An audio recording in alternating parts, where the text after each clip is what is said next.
When we talk about female composers in classical music and jazz, there's often an all too familiar pattern. Incredible talent, major obstacles, a breakthrough, and eventually the music being forgotten. Today we're taking a closer look at the first American woman who composed a symphony, challenged a major European composer, and made history. My name is Clemens, I'm a composer and pianist, and today's coffee is with Amy Beach.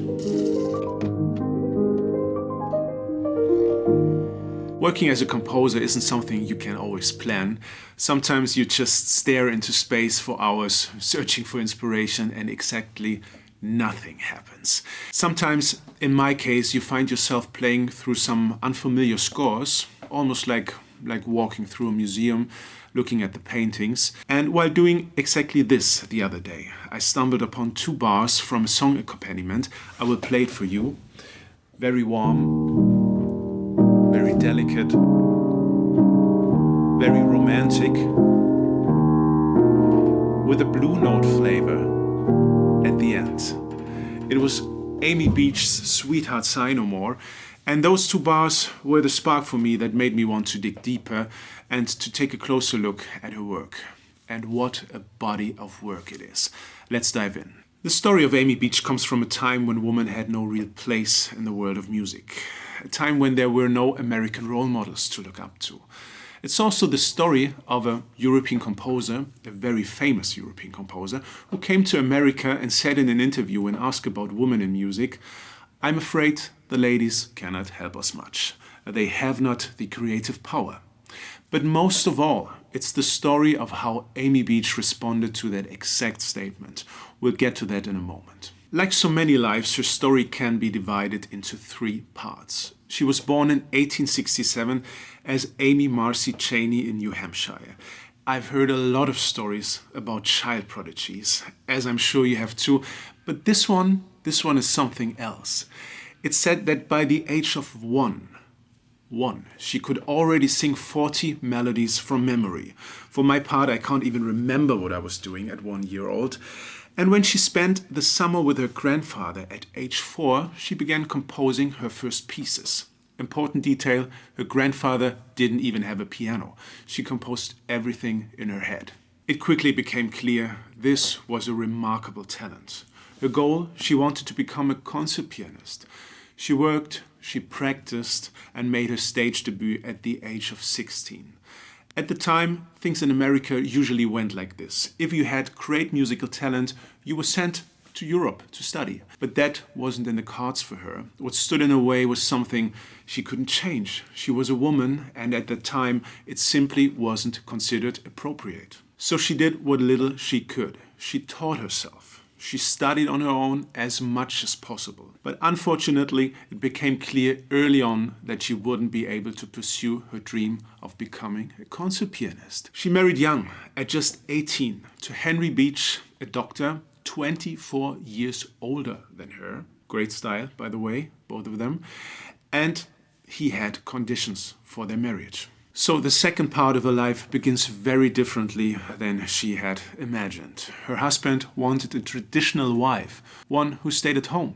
She wasn't allowed to give regular concerts or teach piano. She was only permitted to play 2 benefit concerts a year, but there was one small stroke of luck in all of this. He did allow her to compose. Let's listen to some music. A fantastic piece from that period and one of my personal favorites, the Romance Opus 23. Here performed by Sterling Elliott, one of my favorite cellists these days, and a wonderfully fresh recording performance. Let's have a listen, and let's have a listen how he puts his heart into this. It's really special.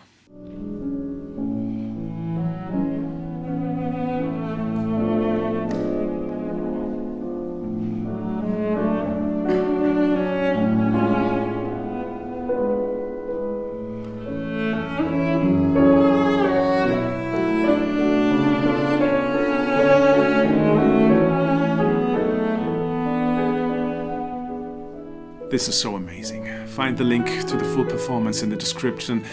It's worth it, I promise. One of my favorite stories from this part of her life, Antonín Dvořák, the great Czech composer, was living and working in New York at the time, writing his famous Symphony No. 9 from the New World. As a visionary, he brought bold ideas with him. American classical music should break away from its European roots and develop its own national identity by drawing on spirituals and Native American music. And in an interview, he made the famous remark, "I'm afraid the ladies cannot help us much. They have not the creative power." A perfect opening for Amy Beach to respond. Shortly after, she began writing on her greatest work. She didn't respond with words, she responded with music. A symphony. And in it, she embodied everything Dvorak had claimed woman lacked. Creative power, structure, depth and passion. It became the first symphony ever published by an American woman. And she wasn't one to follow advice blindly. Instead of using American folk music, as Dvorak had suggested, she drew from her own roots, incorporating Irish melodies into the piece. The result was the Gellic Symphony, a tremendous success with both audiences and critics. With this work, Amy Beach made history. Let's have a listen.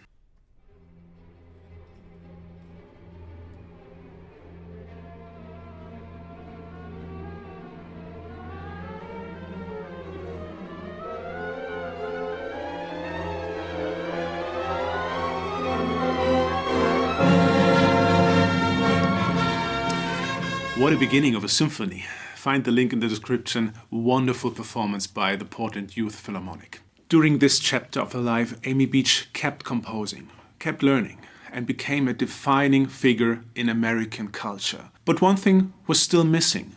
She wasn't performing. And that changed when her husband passed away. It marked the beginning of the final chapter of her life. For the first time, she was socially and professionally free and able to perform. She traveled to Europe, gave concerts, including here in Leipzig, and was met with great enthusiasm. Amy Beach now combined her two passions, performing and composing. She wrote for all kinds of ensembles, and harmonically her style continued to evolve. And that's a wonderful thing. I'm not really sure, but as a likely nod to Johann Sebastian Bach, she began her Prelude and Fugue, Opus 81, with the musical letters of her name. A, B, B flat, E, A, C, and B, which in German is the letter H. A, Beach. This is nerdy. This is cool. I like stuff like that. What do you think? As I said at the beginning, there's a pattern when we look at the lives of women artists from that time. Societal norms that made things incredibly difficult, the struggle to be heard, to keep going, recognition, and then sadly, the gradual fading of their music. Today, Amy Beach's music is being performed more and more, and that's both wonderful and important. Still, one third of her works remain unrecorded, and there's no complete edition. I would love to know, have you heard her music before this? Have you heard the name Amy Beach before this? Because I'm also very late to the Amy Beach party, and I don't know really why. And which part of her story stayed with you? Let's share some thoughts in the comments. And thanks for joining me for my little coffee break. And feel free to check out the other videos. For example, the one about Clara Schumann. She had a similar life story, but with very different facets. Drama, music, love, everything. They should make a Hollywood movie about her. See you back here soon and stay curious.